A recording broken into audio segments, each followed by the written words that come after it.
first time in India and exclusively in NDTV studios, the man who is better than any other at making money and giving it away. Business school students, please welcome Warren Buffett.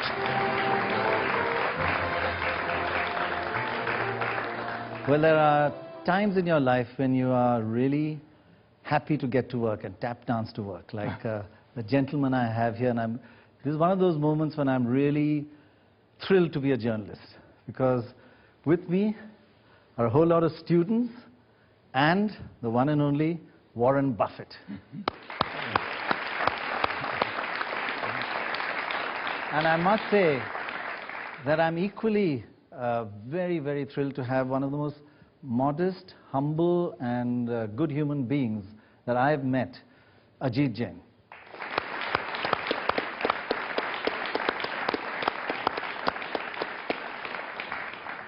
Well, we're going to get your questions ready, and please be impressive, right? Short, sharp questions, and be tough. This is your one chance. Anything goes. Anything goes. He says, you can ask anything. But I'd like to while they're thinking, you gave an interview, a press conference, 3 hours after landing in India, and you said it's only 3 hours, and I really can't comment much. But you're a man who looks more than just the quantitative numbers, 8% growth rate, 10% growth rate. You have a qualitative feel. Well, You've been a little time here. What are your impressions of India? Well, it is much as I expected. I mean, I expected to see a booming economy, which I've seen. And our particular plant that I visited in Bangalore is just expanding very rapidly. But what I've had a chance to get to meet a lot of people, and I've made some new friends, and a few of them I've invited over to our annual meeting in Omaha. I told them be sure and vote for me if they come. But it's been nothing. It's been nothing but fun so far. But it's been a hectic schedule. It's busy, but I get paid by the hour, so it doesn't make any difference. Well, these kids, they tend to embarrass me because they're much more competent. I think, Ajit, you'll agree with me. This younger generation in India is much more competent than our generation. Is it the other way around in America, that the younger generation are a little, they've got everything they really need, they're not as hungry, so it's a reversal that you've got a great existing generation and a not so hungry new generation. We've got a dull old generation like us, but a really hungry young generation. I meet with, I'm going to meet with 48 schools this year, universities. A couple of them from outside the country, but 45 of them are from America. And I love it. I mean, but I'm seeing people that kind of remind me of myself when I look out there. They got lots of energy. They're smarter than I was, but they're looking forward to doing the same thing I've done. And they look at me and they think, my God, if he can do it, I can do it. It must be easy. When they look at Gates, they don't think they can do what he did. But when they look at me, they think, anybody can do that. Okay, let's take our first question. And you could ask either the two gentlemen here. The question is regarding the markets in India, the equity and the bond markets. So what financial innovations would you recommend for the Indian markets to be more developed? Where are you from? Can you just tell us? Okay, I'm from IIM Bangalore. Sounded like it, actually. Yeah.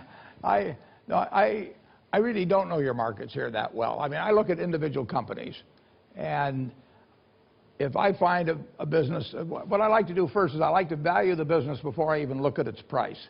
Because if I look at the price of the stock, it will have some impact on my valuation. I like to go in without having the faintest idea what the stock is selling for. And I look at a stock as a piece of a business, so it's what the business is selling for. So I look at the business first and value it, but I don't really care about a lot of innovations in a market. And in the end, I just want to buy a piece of a business that I feel has a good future, honest and able management, and buy it at the right price. And whether there's an option market attached or any of that sort of thing, it really has no impact on us. We're in the business of buying businesses. And we buy some of them in their entirety. We like to do that particularly, but some of them we buy part of. We own part of Coca-Cola, but we own all of 70-some businesses.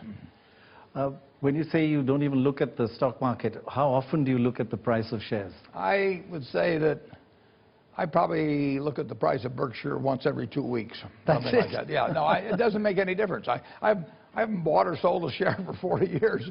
So somebody said, when's a good time to sell Berkshire? I said, I don't know. I've never sold any.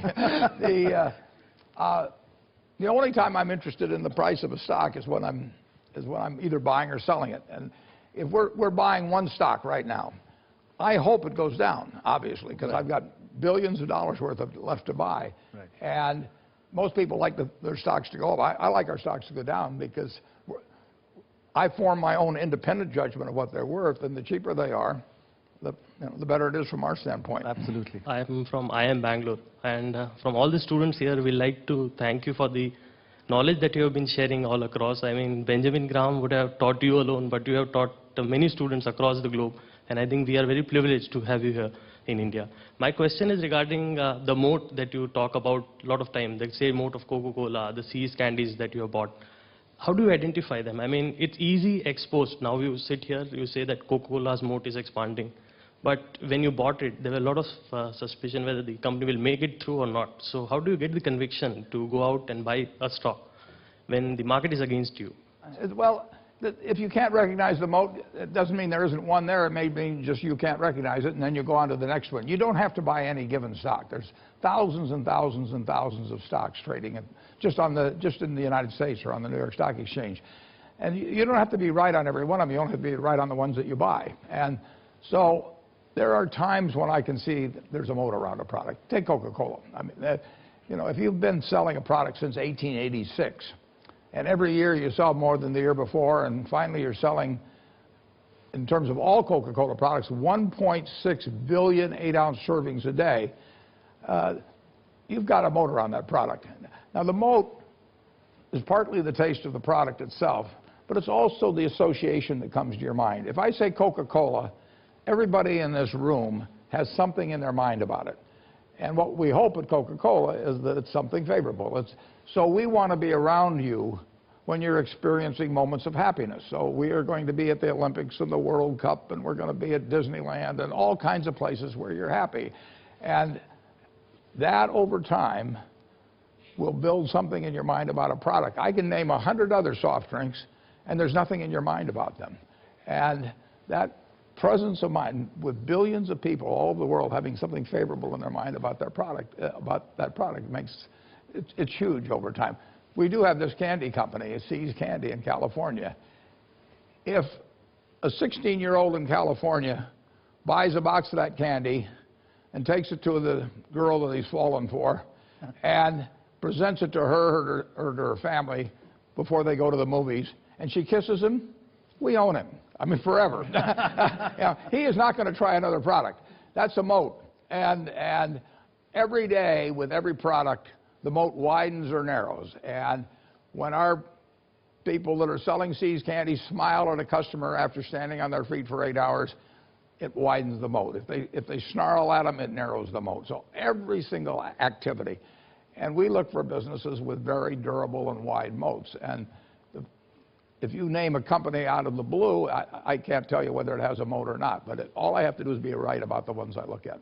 And how much do you actually get involved in advising them on these aspects? Well, I send a letter to the managers, and I talk to them about widening the moat. I say, it isn't a question of the earnings per share this quarter or anything like that. Any business that has a widening moat is going to make a lot of money over time. And they are guardians of the moat. I say a great business is like an economic castle. And if you have an economic castle in capitalism, there are going to be a bunch of people who are going to try and take it away from you. So I need a knight in that castle, the manager, who worries about protecting that castle all the time. And then I want this moat around it. And I want that moat to get wider. It may be service. It may be better product design. All kinds of things. It can be what's in their mind about the product, a consumer product, but I want that moat to be widening. Right. And I want people to toss sharks and piranha, octopus, everything into that moat to keep away those competitors, because they're going to be coming.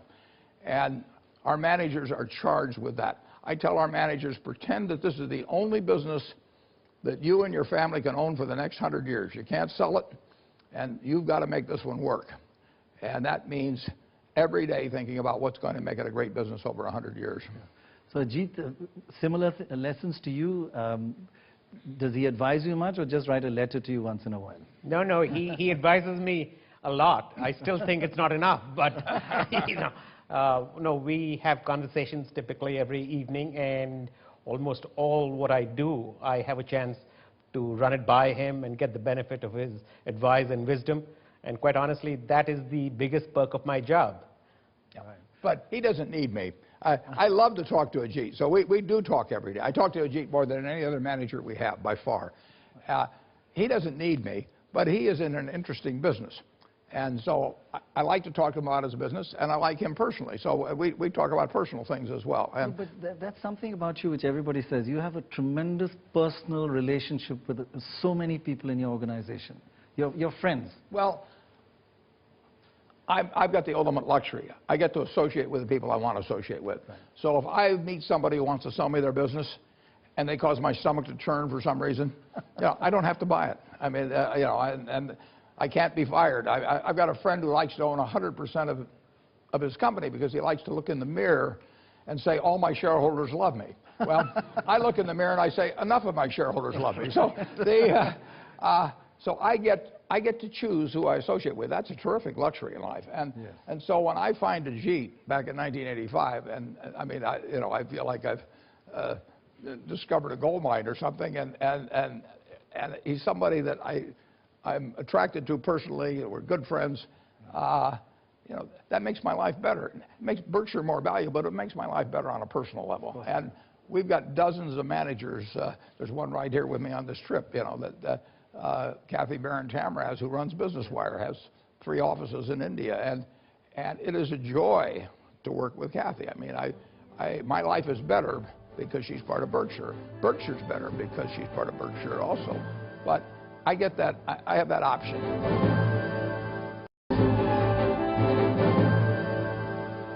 I'm Shraddha Gupta from St. Stephen's. I'm studying economics there.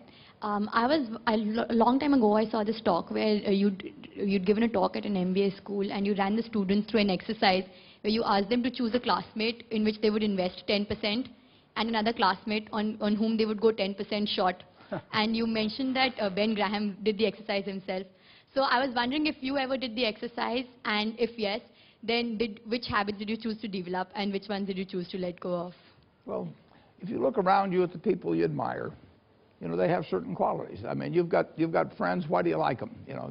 Generally, generally they have an upbeat attitude on life. Generally, they are generous people. They're humorous people. They're people that do more than their share. They're people that are thinking about something nice they can do for you. And all of those qualities attract you. And none of those are innate at birth. I mean, you can acquire those. And then there's other people that turn you off, and they have habits. They take credit for things they didn't do. They don't show up on time, whatever it may be. They're a little dishonest about things.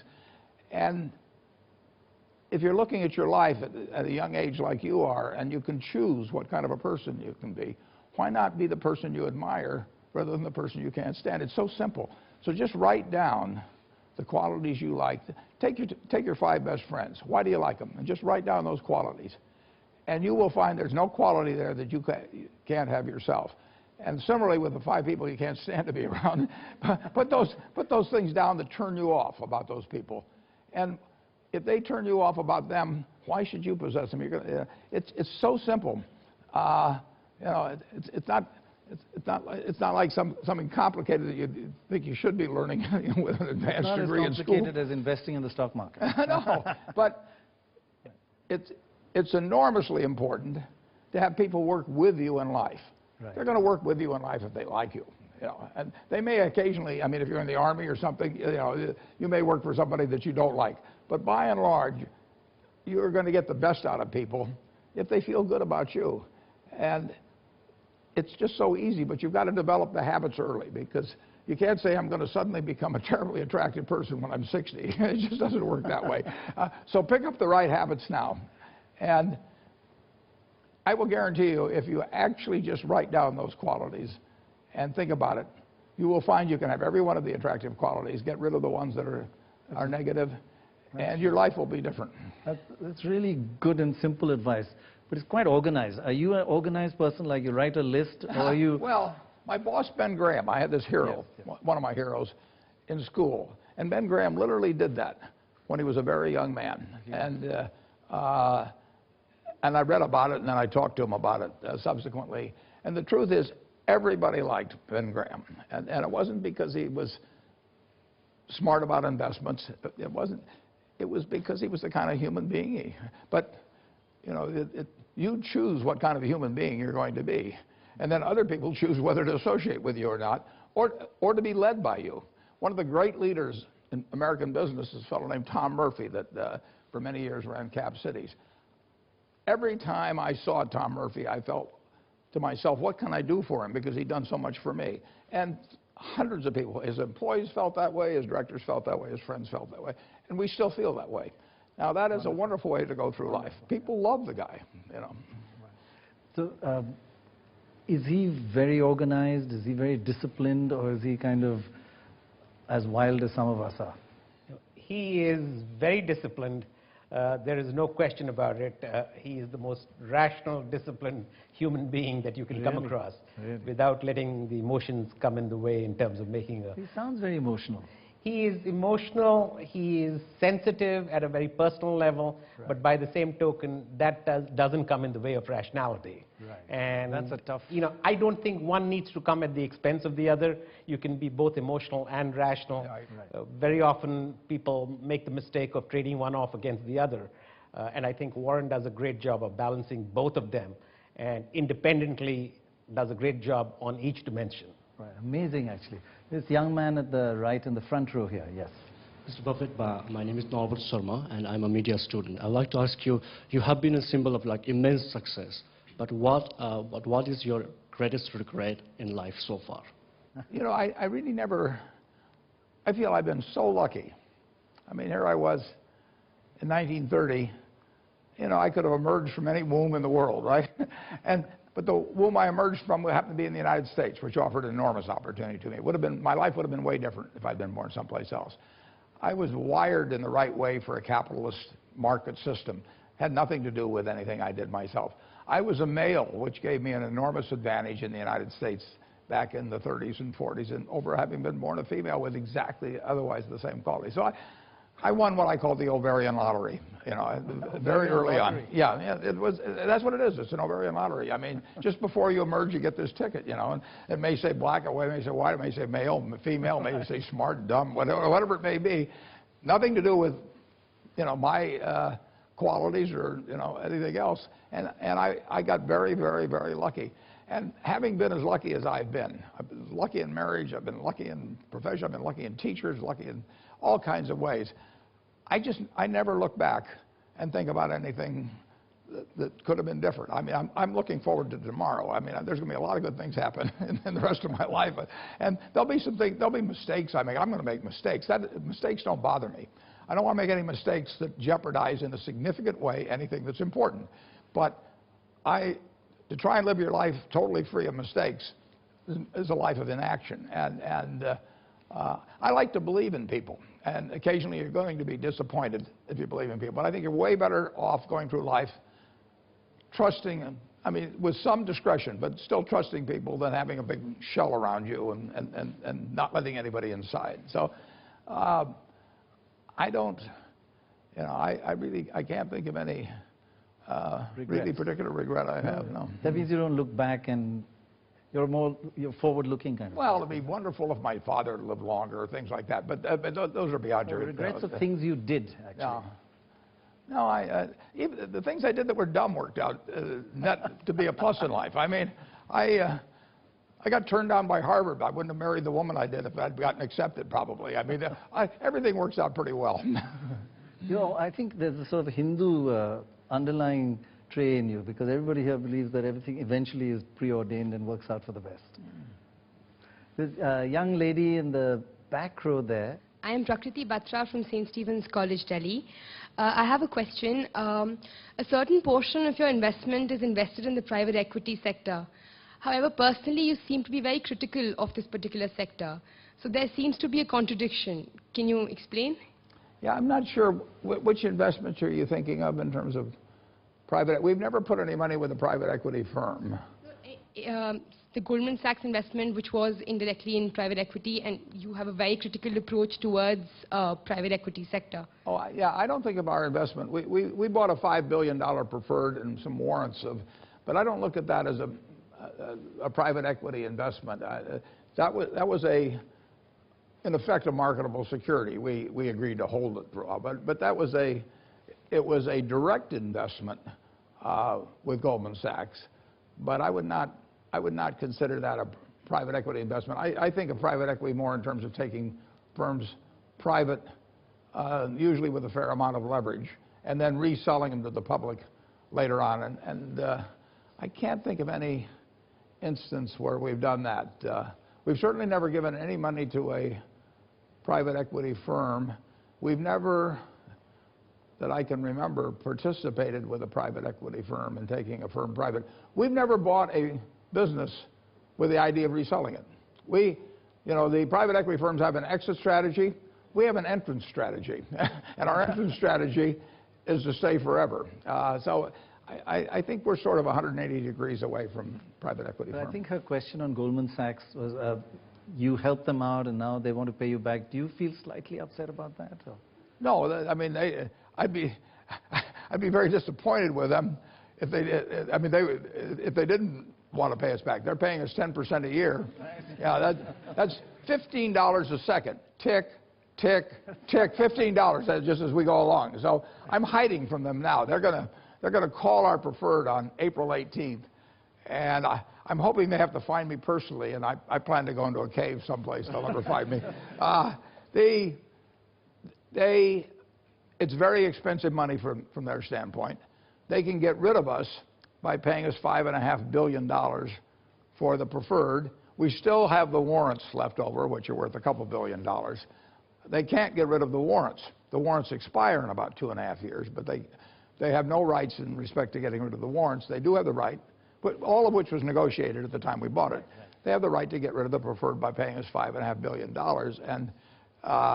And they're smart people, and they're doing it just as fast as they could. The Federal Reserve kept them from doing it.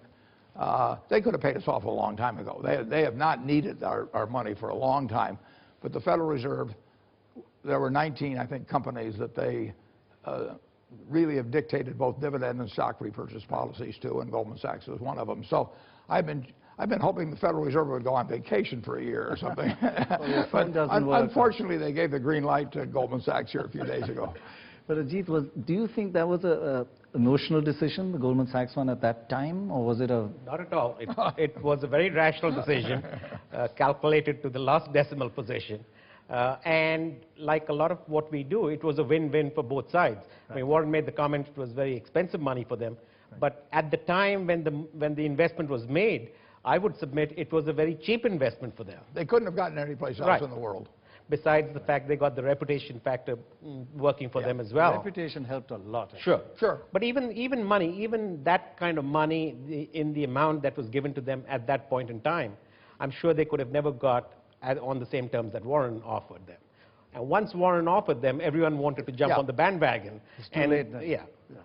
But I don't think... Is that quite a responsibility when you invest and everybody says, my God, this must be a great stock. So you're not only investing for yourself, you're kind of sending a signal around the world. Well, we try to invest quietly. I am buying something right now in significant quantity. We're not going to talk about it. Now, we're legally required at certain points by the Securities Exchange Commission and perhaps other regulatory authorities as well, but that's the primary one. And we have to disclose certain things at certain times. And that is usually the point at which people find out what we've been doing. Yeah, we do not go around touting things we've done. Go ahead. I am Mohit from IIM Indore. Recently you talked about capitalism and the advantage of US in terms of that. So what steps should India take to reduce that gap between India and US? I don't know India remotely as well as everybody else in this room does. So it'd really be presumptuous of me to give advice. I give advice sometimes in the United States, and people think I'm way off base. So, but to talk about India or to talk about Korea, where we've been on this trip, I'm just not that well enough informed to offer you any good ideas.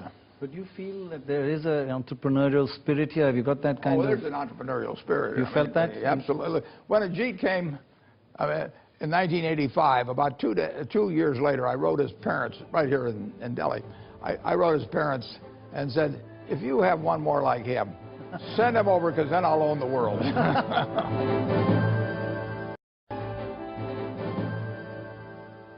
sir. I'm Vineet Karhel from IIM Ahmedabad. So, as we all know, you are an extremely intelligent person. At the same time, you are very disciplined with your investing approach. So, what makes Warren Buffett a great investor? Is it the intelligence or the discipline? Well, I think at birth, to some extent, I was wired for capital allocation, but I think plenty of other people were too. I think the good news I can tell you is that to be a great investor, you don't have to have a terrific IQ. You know, if you've got 160 IQ, sell 30 points to somebody else, because you won't need it in investing. What you do need is the right temperament. You need to be able to detach yourself from the views of others. Or the opinions of others. You need to be able to look at the facts about a business, about an industry, and evaluate a business unaffected by what other people think. And that is very difficult for most people. I mean, most people have sometimes a herd mentality, which can, under certain circumstances, develop into delusionary behavior. I mean, you saw that in the internet craze and so on. So I would say that I'm sure everybody in this room has the intelligence to do extremely well in investments. They're all 160 IQ. Well, they don't need it. I'm disappointed that they haven't sold off some already. And the 160s won't beat the 130s at all, necessarily. They may, but I mean, they do not have a big edge. But the ones that have the edge are the ones who really have the temperament to sit, look at a business, look at an industry, and not care what the person next to them thinks about it. Not care what they read about it in the newspaper, not care what they hear about in television, not listen to people who say, you know, this is going to happen or that's going to happen. You have to come to your own conclusions, and you have to do it based on facts that are available. If you don't have enough facts to reach a conclusion, you forget it. You go on to the next one. So you have to also have the willingness to walk away from things that other people think are very simple. And that's, a lot of people don't have that. I mean, I don't know why it is. And I've been asked a lot of times whether that was something that you're born with or something you learn, and I'm not sure I know the answer. But temperament's important. That's very good advice, that to be detached from all the noise that's come. Yeah. So you shouldn't just go with the herd. If you don't know the answer yourself, don't expect somebody else to tell you. Okay. And if you don't know the answer yourself and somebody else says they know the answer, don't let that fact push you into coming to a conclusion about something that you just don't know enough to come to a conclusion on. So we are actually going to launch a campaign searching for a hero of the stock market. Not the well-known ones. Could be anybody here around the country, asking people to kind of assess things. What advice would you give anybody who wants to be India's hero of the stock market? Well, they just have to learn to value businesses. And if you can learn how to value a business and your value comes to X and it's selling for half X, and you know what you're doing, you're going to make a lot of money. You won't make it tomorrow or next week necessarily, but you'll make it at some point. And when you think about it, I'll talk in terms of the United States market, but you're looking at $20 trillion or something worth of stocks. You're looking at businesses that start with Abbott Laboratories and end up, you know, with some company that starts with a Z at the end. I mean, there's thousands and thousands and thousands of businesses. You don't have to be right on anything except one. And their prices change every day. If you look at the typical stock on the New York Stock Exchange, its high will be perhaps, for the last 12 months, will be 150% of its low. So they're bobbing all over the place. And all you have to do is sit there and wait until something is really attractive that you understand, and you can forget about everything else. That is a wonderful game to play in. I mean, there's almost nothing where the game is stacked in your favor like the stock market. And then what happens is people start listening to everybody talk on television or whatever it may be, or read paper, and they take what is a fundamental advantage and turn it into a disadvantage. But there's no easier game than stocks, but you just have to be sure you don't play too often. Ajit, Mr. Buffett makes it sound so simple. A game stacked in your favor. But to be the hero of the stock market, is it that simple? You know, it is that simple as he just outlined. The only thing, and he talked about it earlier, that I would superimpose on what he said, is the discipline and the ability to say no. I see it in my own business, in the insurance business. I'm not smart enough to dabble in the stock market. But in the insurance business as well, more than finding the right deals, if you have the discipline to say no to the deals that you don't feel are properly priced or meet your requirements. Discipline to say no. The discipline to say no, I think if you have that and you're not willing to let people steamroll you into saying yes, if you have that discipline, that's more than 50% of the battle. Don't do anything in life where if somebody asks you the reason why you're doing it, the answer is everybody else is doing it. I mean, if you just cancel that as a rationale for doing any activity in life, you'll live a better life, whether it's at the stock market or any place else. I've seen more dumb things, and sometimes even illegal things, but justified on the basis of everybody else is doing it. And you don't need to do what everybody else is doing it. It's maddening during the internet craze, when the bubble was going on, and here's your neighbor who's got an IQ 50 points below you, and he's making all this easy money, and your wife is telling you, this jerk next door is making money, and you're smarter than he is, and why aren't you making money? Well, you have to forget about all that sort of thing. You just have to do what works, what you understand, and if you don't understand it and somebody else is doing it, don't get envious or anything of the sort.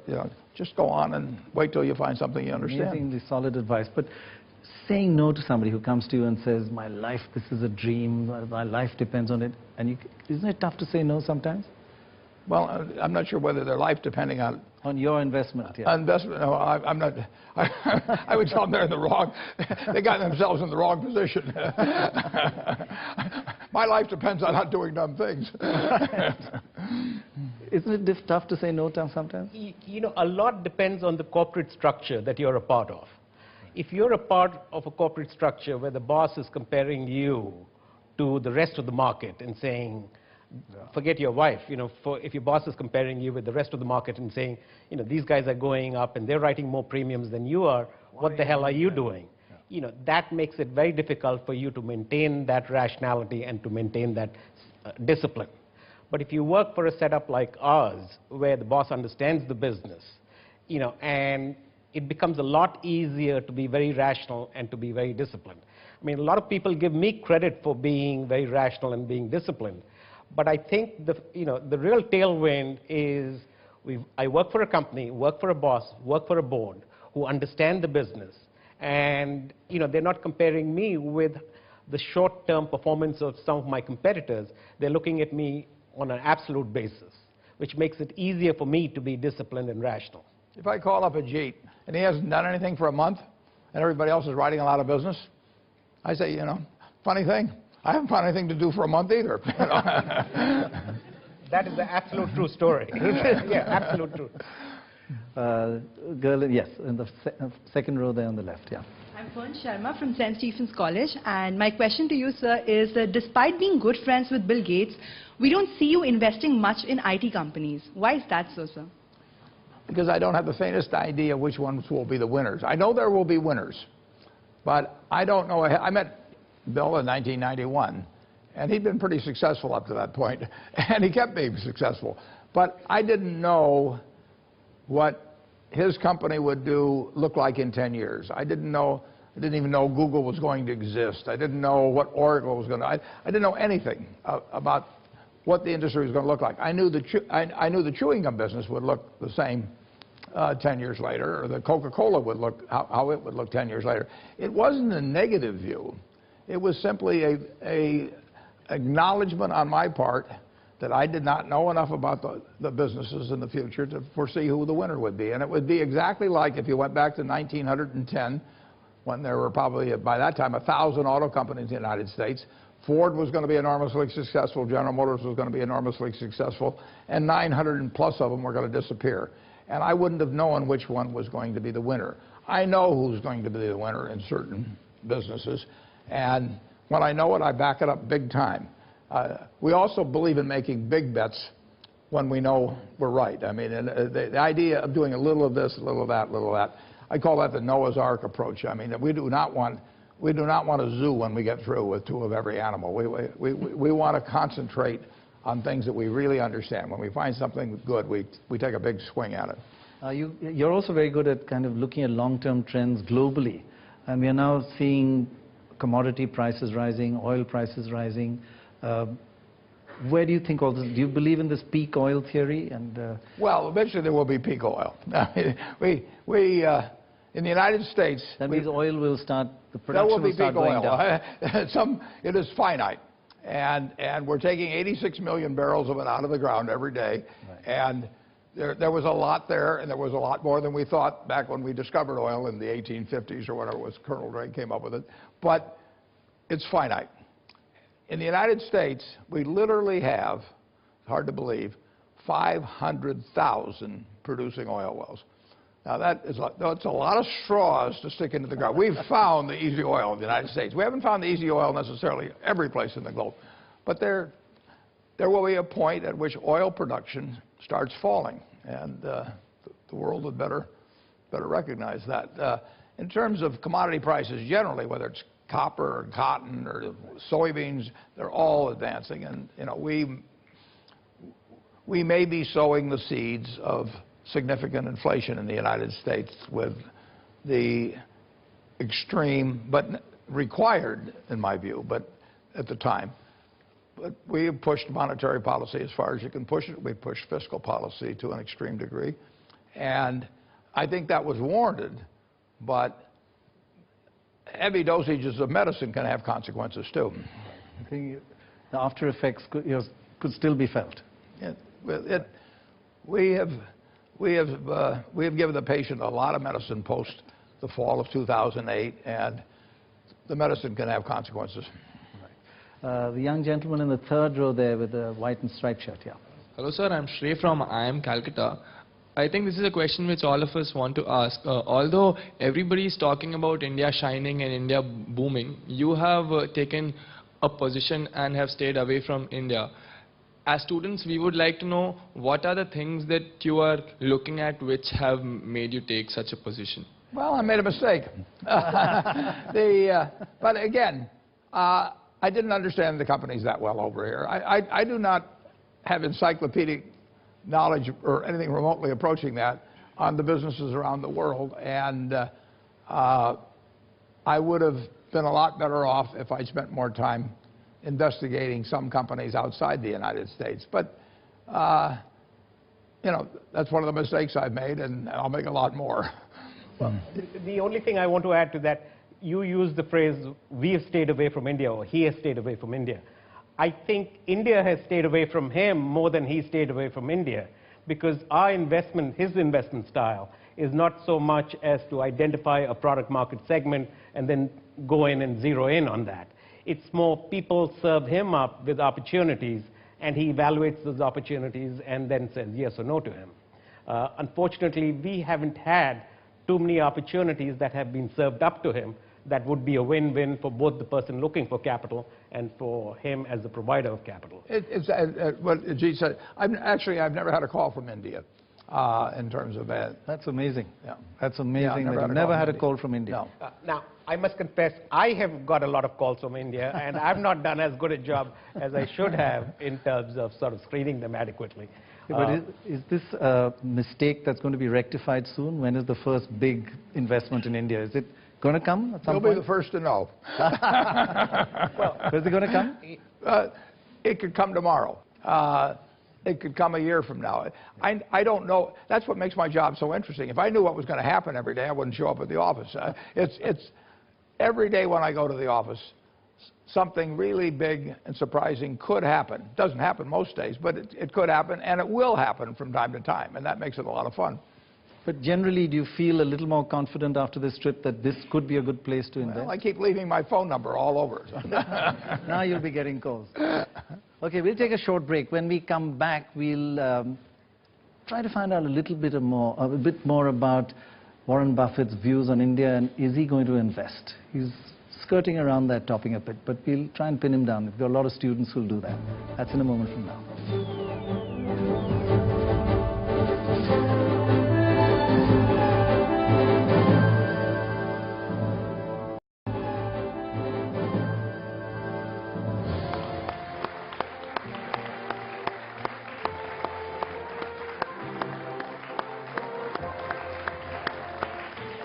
Welcome back to Warren Buffett, the man who's made more money than anybody else and given away more money than anybody else. And a lot of people here who want to ask questions about your philanthropic nature as well. We'll come to that. First here in the front row, do you have a mic? Okay, go ahead. Why don't you ask a question? Sir, yesterday you mentioned that Indians are not hardworking as they were earlier, but they are smart working. In regard to this, like recently you mentioned, if you, Charlie and Ajit Jain are traveling in the same boat, if one has to be saved, it will be the Ajit Jain. So is it because of the smartness or any specific quality which made you to make that type of statement? I just think that Ajit is far more valuable to Berkshire Hathaway than those other two members of the boat, my partner Charlie Munger and myself.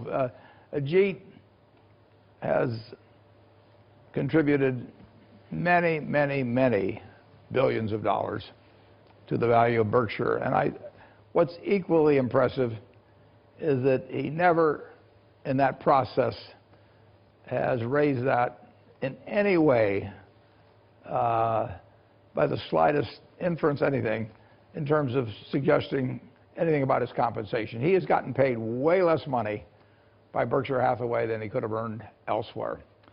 And he feels about it, I think, quite an extent the same way I feel about it. I mean, we want to do, first of all, the best job for the company, and we want to have a lot of fun while we do it. And if we get that, we get enough satisfaction out of that as long as we're living well, and we do live well, what else can we want in life? Tell us a bit about the fun you have, or is that not, it's a family channel, so. Sorry, say that again. Tell us a bit about the fun that you have. Well, that sort of reminds me of a line that somebody used. Somebody made the comment saying, find a job that you love and you'll never find yourself working for a day in your life.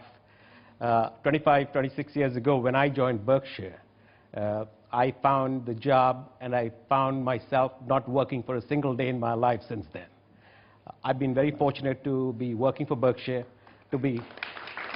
That's great, that's great. The fun is the work. Yeah, I've been very fortunate in terms of working for Berkshire and working for Warren. Warren uses the phrase that he won the ovarian lottery, but I won a lottery when I joined Berkshire. He has no idea what winning a lottery is all about. But what we find fun, incidentally, is we get unusual insurance propositions given to us. And sometimes Ajit will think of what his answer would be to that particular problem, and I'll think of what my answer would be. And it's a game of sorts. And we get a lot of fun out of sort of pitting our views against the rest of the world. And sometimes we're wrong, sometimes we're right. You can't judge by outcome. You have to judge by probabilities going in. But it's a very, very interesting game. Intellectual fun, and it's challenging. And there's real money involved. Yeah. The young lady here in the blue. Hi, I'm Malika Davar from St. Stephen's College again. So I happened to read somewhere that your son took a loan from you regarding a business investment. How do you think these values have transformed the lives of your children? I mean, interestingly. Yeah, I probably took a loan to start a business myself. I don't think there's anything unusual about that. My children grew up in a middle-class neighborhood where I still live. I've lived in the same house now for 52 years. I paid $31,500 for it. All of my children went to public school. They went to the same grade school their mother went to. They went to the same high school that my father went to. And they lived a very normal way growing up. And I think they would say, and it's certainly my feeling, that they are better they've had a better life because of that. They have not lived in some rarefied atmosphere at all. They were not some rich person's child, and if they wanted to start a business or buy a car, they had to figure out how to do it, just like I had to figure out how to do it, probably just like you'd have to figure out how to do it. And I don't think they've missed anything by not being treated as the children of an extremely rich man over the years. I think they've gained a lot. I think they know who their friends are. I think they have seen and made friends with people in all kinds of economic situations and social situations. They went to a school where the students were perhaps 25% black. They know America as it is, and they know who they are. I think they have a feeling of security about the fact that they have achieved what they have largely on their own. They've certainly been helped by the position I'm in, but not disproportionately at all. So I feel wonderful. My children are in their 50s now. I feel wonderful about how their lives have turned out, and I think they feel good. They could have had everything handed to them, but how would they feel about themselves? How would they feel about whether their friends are really their friends, whether, why their spouse married them, who knows what. If I were to do it all over again, I would do it exactly the same way in terms of raising the children. When you gave away these tens of billions of dollars, what did they say to you? Oh, shucks. Well, my wife and I, 15 years ago, originally we thought we were going to set up one large foundation. And then about 15 years ago, still with the idea there'd be one very large foundation, but I really wanted each one of the children to have their own foundation. Right.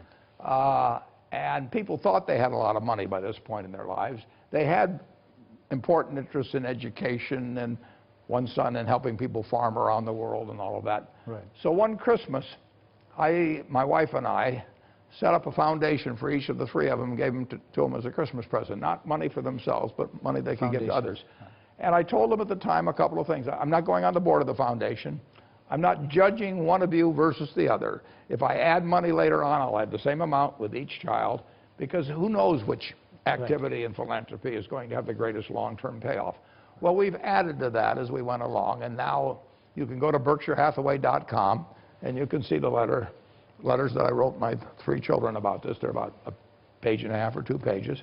And in effect, they have $1 billion foundation each. The interesting thing about that is I've seen foundations where all the children were on one foundation board and they start ganging up on each other. It brings out the worst in them. Right. This way, if one of the children has a good idea, other ones can pick it up if they like it, or if they don't have to. So it's brought them closer together, and it has not acted as a divisive force, as I've seen with some other family foundations. When you talk about families, there are a lot of businesses in India which are family-run. Is that a negative, or are you neutral? When it works, it works wonderfully, and when it doesn't work, it's a disaster.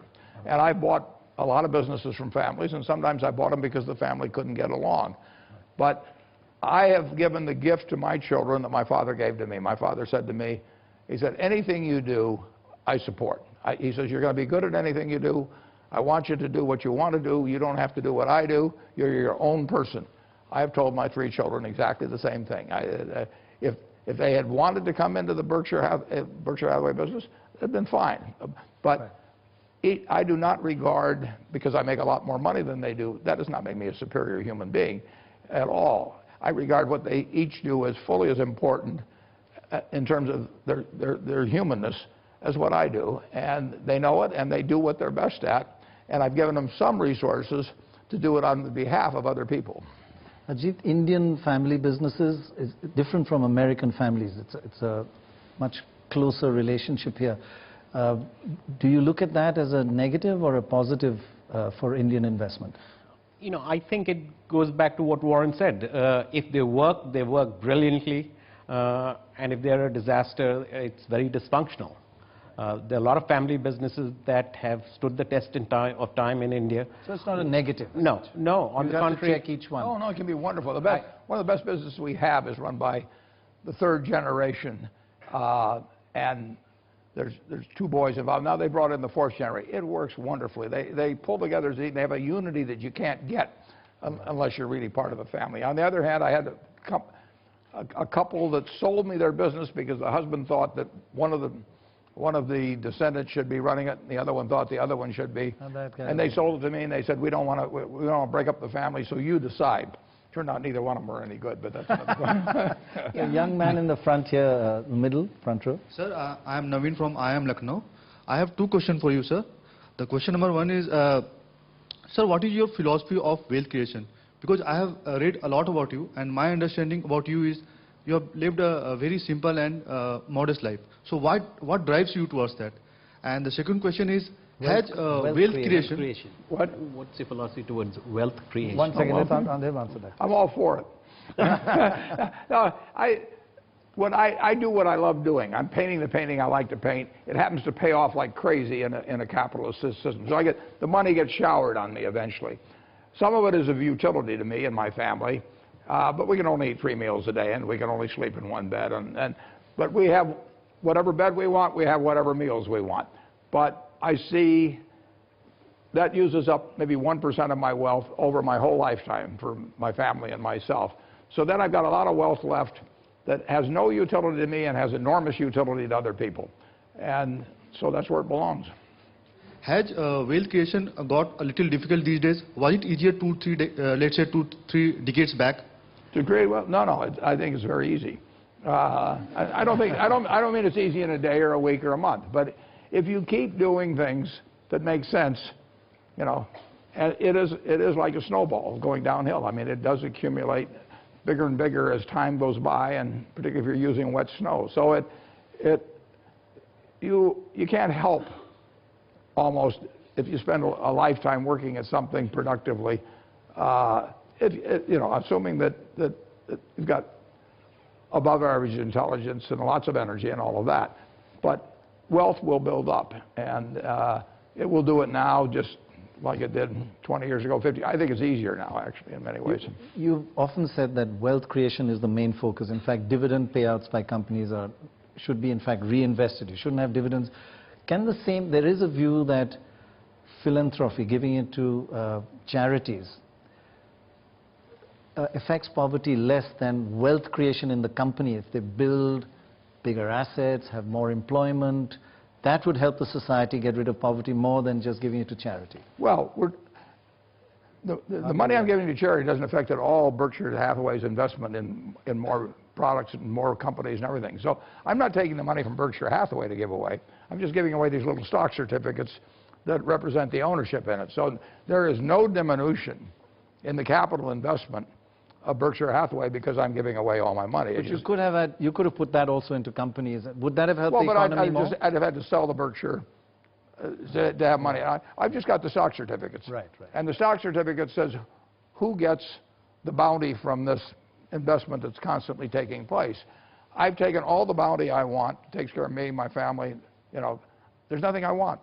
And on top of that, there's a lot available for somebody that does need it. And so through philanthropy, you attempt to use that intelligently.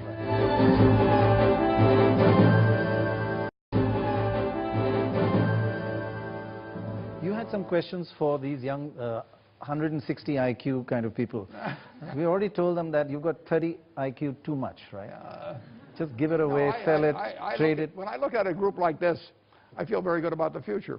You know, I mean, these people are going to do things that I couldn't dream of doing. I mean, you know, for one thing, they've got more tools than I had. I mean, you've got the internet. You've got all kinds of communication tools. You can get good ideas faster than I could get in the past, and you're going to go out and do wonderful things. And I'll be cheering for you. How many of you are going to go into the stock market and want to be a Warren Buffett?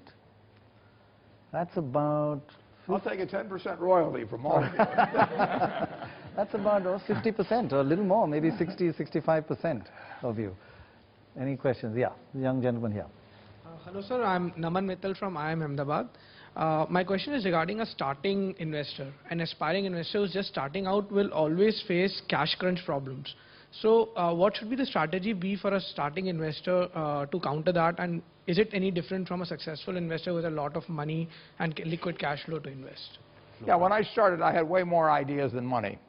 I had $9,800 when I got out of school, and I was soon to get married and have children reasonably soon. So I had very little money, but I had lots of ideas. I just went through and looked at thousands of companies, and there were all kinds of things that stimulated me. Now we've got more money than ideas, so it shifts over at a point. But the young investor, I was having as good a time 60 years ago as I'm having now, but I'm having as good a time now as I had then.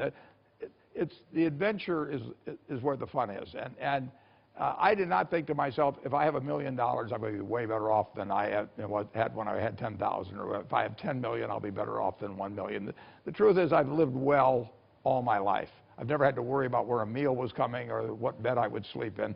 And I've been having fun every day doing what I do. And that was true when I was 21, and it's true today.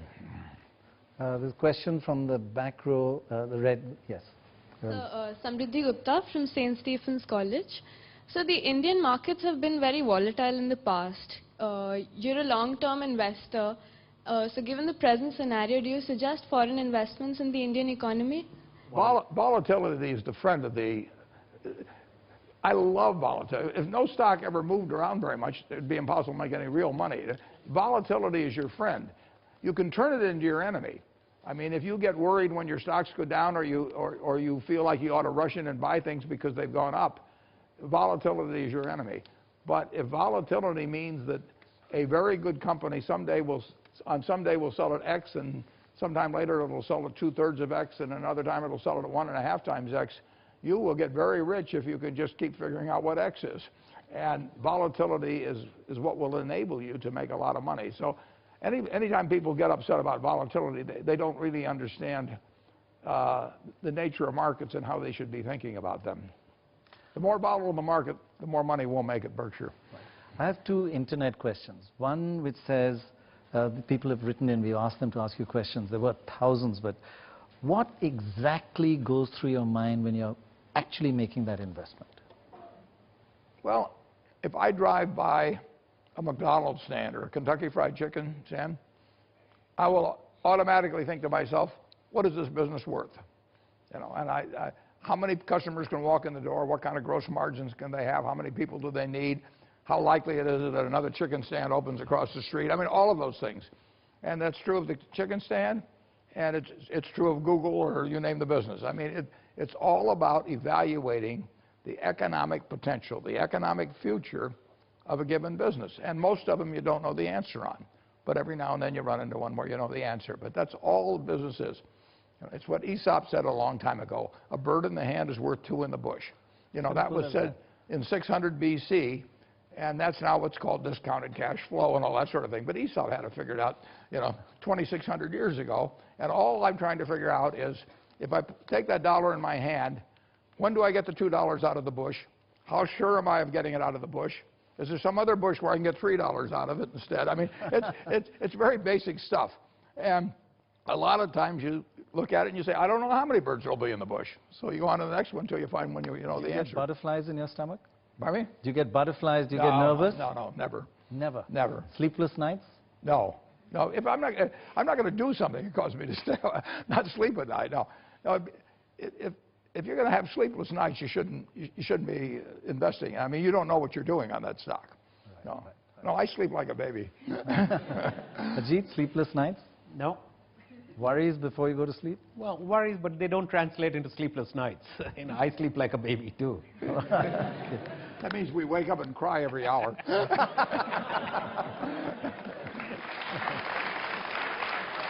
I think we'll take one last question on the left there. Smart young gentleman in the tie, with the tie, yeah. Hello, sir. My name is Siddharth. I am from IIM Lucknow. So my question to you, sir, is as a person and as an investor, how has the Warren Buffett of 25 years has changed from Warren Buffett of today? How much have I changed in the last 25 years? Very, very little. I like to think that anyway. If you take me out on a tennis court, you might find out I've changed quite a bit. But I am doing what I was doing then. I'm having the same kind of fun.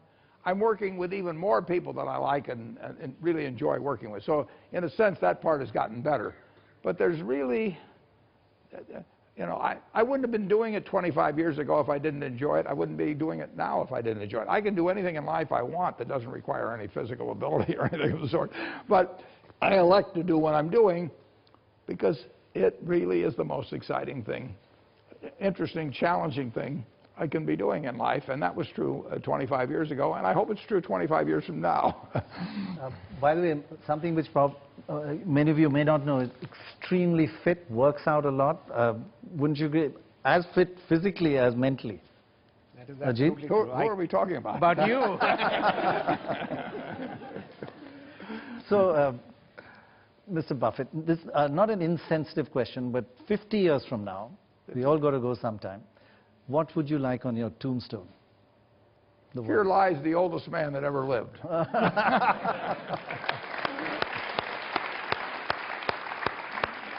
that shows that you just love life, and that probably is the secret to your success.